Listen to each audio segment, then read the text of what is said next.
ఓం నమ శివాయ. కంటిన్యూగా శివ పూజలు చేస్తా ఉంటావు బ్రో నువ్వు. కానీ ఒక్కనొక్కసారిగా నీకు ఒక థాట్ వస్తుంది చూడు. అసలు నేను ఎందుకు చేయాలి శివ పూజలు? నేను చెయ్య. అసలు ఏం చేస్తున్నాను శివుడు నాకు ఏమి ఇచ్చిందని నేను శివుని పూజలు చేయాలి, అభిషేకాలు ఎందుకు చేయాలి, అసలు ఓం నమ శివాయ అని ఎందుకు చెప్పాలి అనే థాట్ 100% వస్తుంది నీకు, పక్కాగా వస్తుంది. అట్లా రాని వాడు ఎవరైనా ఉంటే నాకు కమెంట్ చేయండి. 100% ఆ థాట్ వస్తుంది.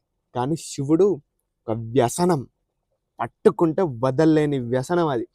అసలు ఏ వ్యసనాన్నైనా నువ్వు ఈజీగా మానుకోవచ్చు, కానీ శివుడిని మాత్రం మానుకోలేవు బ్రో. 100% వాస్తవం ఇది. అసలు ఎట్లానో చెప్తా విను. అయితే నేను కంటిన్యూస్గా శివాలయంకి వస్తున్నా బ్రో. చాలా రోజుల నుండి వస్తున్నా, కంటిన్యూస్గా వస్తున్నా. ప్రతిరోజు చెంబడు నీళ్లు పోసే వరకు నా డే స్టార్ట్ అవ్వట్లేదు. పక్కా అది.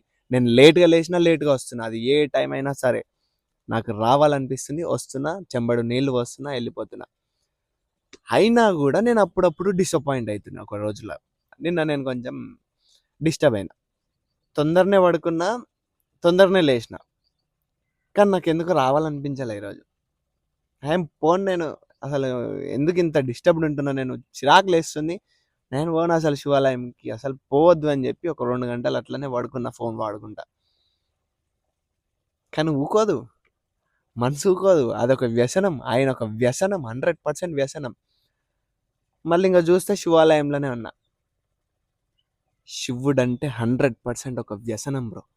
మీరు ఎవరైనా ఎక్స్పీరియన్స్ చేసి ఉంటే కమెంట్ చేయండి. ఓం నమ శివాయ.